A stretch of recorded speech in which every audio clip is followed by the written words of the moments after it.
My dad said, well, I think you can make $250 or $300.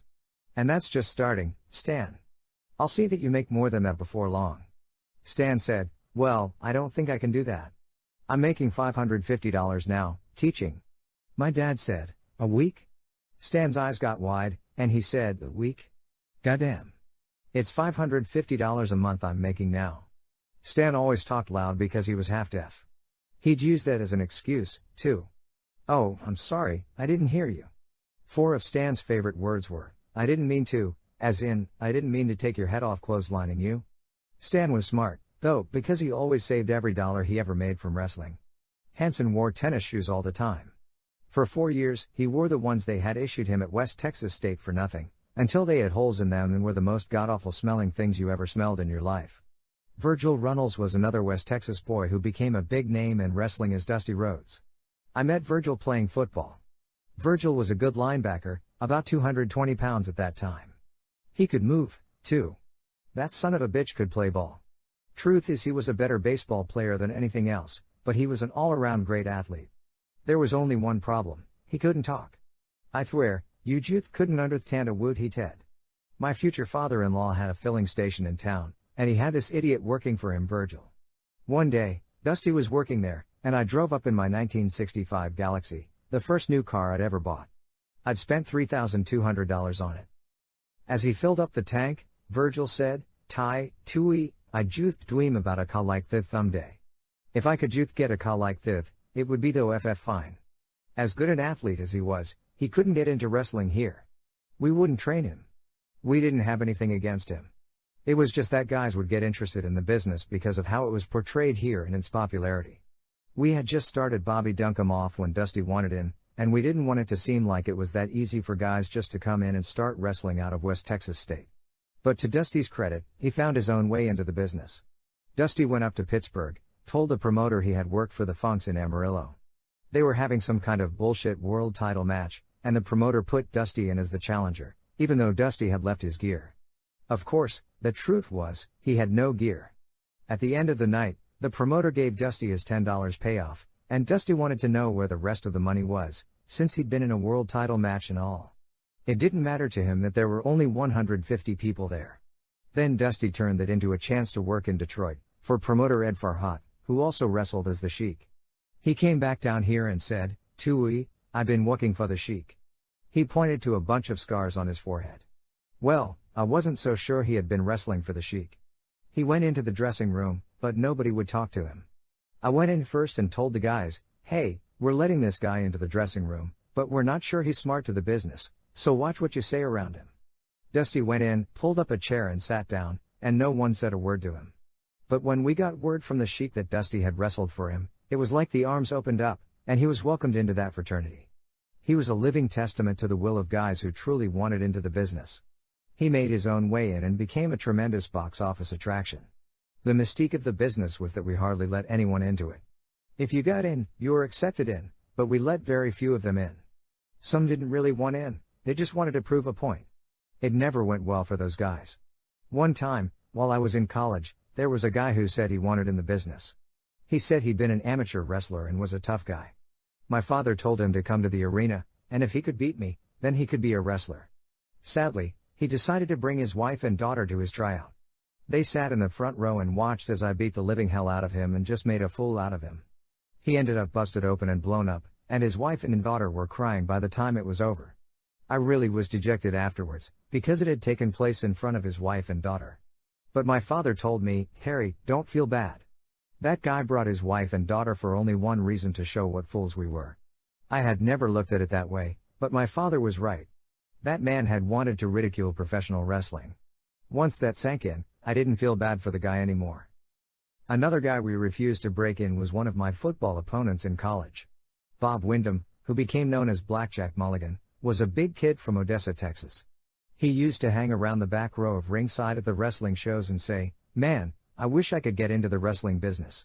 I would always tell him, well, kid, I don't know if you can or not, and walk off.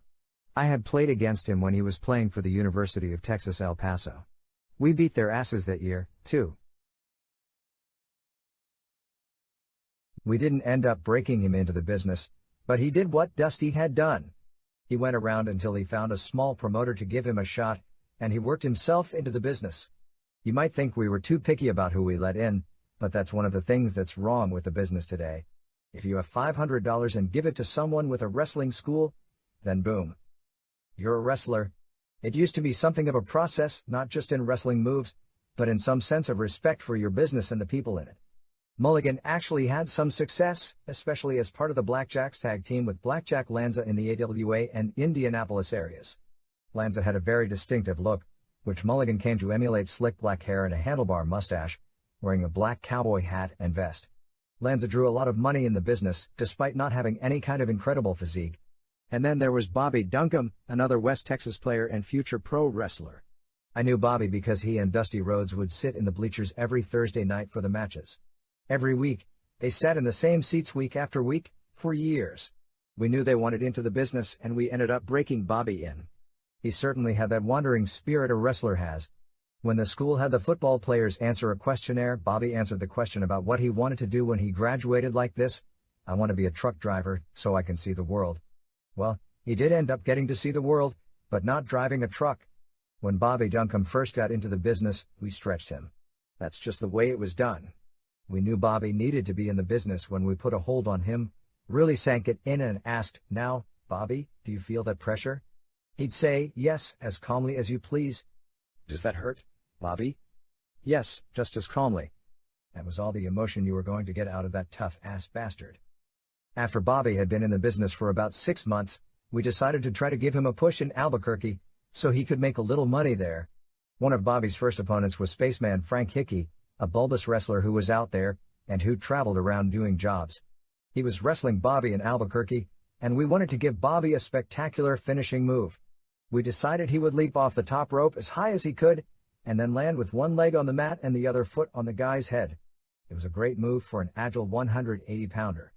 Of course, Bobby was 260. Unfortunately, we didn't have anyone courageous enough to try it out. We got a water bucket to serve as a guy's head for him to practice the move. He climbed up to the top and came off. He just crushed that water bucket. We just told him, "Well, Bobby, we'll work on this later, but we want to go ahead and get it going tonight." That night, we went through the finish, complete with Duncan's new finish, and Hickey said, "Wait a minute, has he ever done this before?" "Oh yeah, he's done it many, many times." Their match that night went fine until Bobby climbed up to the top rope, and Frank looked up at him. I don't know what clued him in, but Frank Hickey made the right decision, because he got out of the goddamned way before Bobby could crash down onto his head. Frank Hickey had gone south on Bobby, and it was the smartest thing he ever did. Frank had a hard time down here. One night he missed his match because he ran over a cow. He tried to drive up and over the cow and got the car stuck on top of the damn carcass with his back wheels in midair. The West Texas state classes that came after us also contained some guys who would turn into big-name wrestlers. Ted Dibiase was a good player. I knew he was going to high school and playing football in Arizona, and I wanted him up here. I loved Teddy like he was my own boy. His parents were both wrestlers. His dad was Mike Dibiase, who worked in Amarillo while Ted was growing up, and his mother was Helen Hild, a woman wrestler. He played football, but then he got under Dick Murdoch's wing and suddenly he didn't want to play football anymore. Murdoch always had to have somebody with him, and the great thing was, whoever it might be, Murdoch would make them the only two people with any brains. Everybody else was a dumbass. "Ted, you and me are the only two smart sons of bitches here," he'd say. Then the next guy would come along, and Murdoch would tell him, "You know, you and me are the only ones who know what's going on around here." Another one was Tully Blanchard, who was quarterback on the team with Merced Solis, an excellent tight end, who became Tito Santana in wrestling. Tully was a really talented quarterback, but he was in a bad auto accident. He had the window part of the way down, with his arm hanging out, and when his car and the other one collided, the glass broke and sliced through the muscle in his left arm, which was his throwing arm.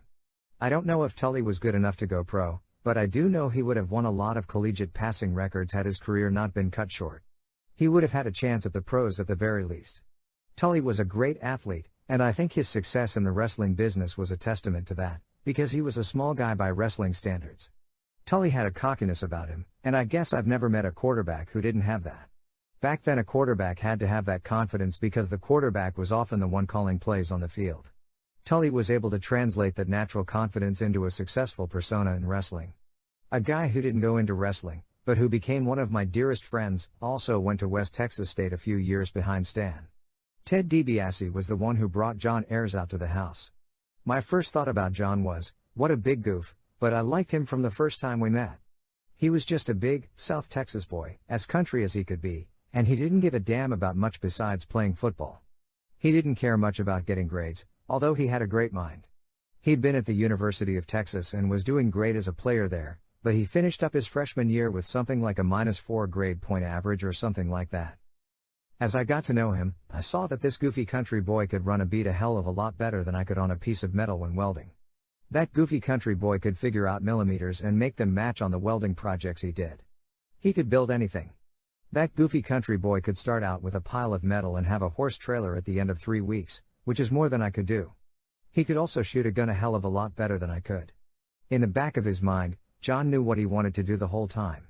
He wanted to drink beer and play football. Later on, he loved working on his ranch and always loved his kids. Finally, in regard to the great wrestlers who came out of West Texas State, I want to clear up a long-standing rumor. Dick Murdoch never went to West Texas State a day in his life. He always played in the X's alumni game, though. It was amazing.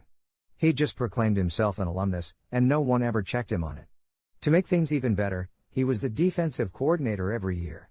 In the end, I guess I just wasn't made for a classroom. One time I was late for an education class, and when I got there, they were taking a test.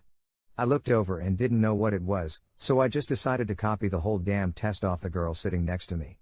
It was all multiple choice, and I didn't even bother reading the questions. Come to find out, it was a personality test, and for the next year the school officials thought I had female tendencies. I left West Texas State lacking only 4 hours to get my degree. And today I still lack 4 hours.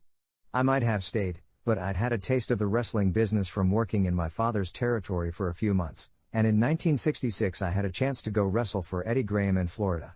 So I just said, the hell with it, quit school and never looked back. Sometimes I wish I'd stayed in school or spent more time studying things that I was interested in, but I didn't. And hell, Florida was a chance to be in the business I loved and still earn $25 to $30 a night. That was pretty big money to me back then.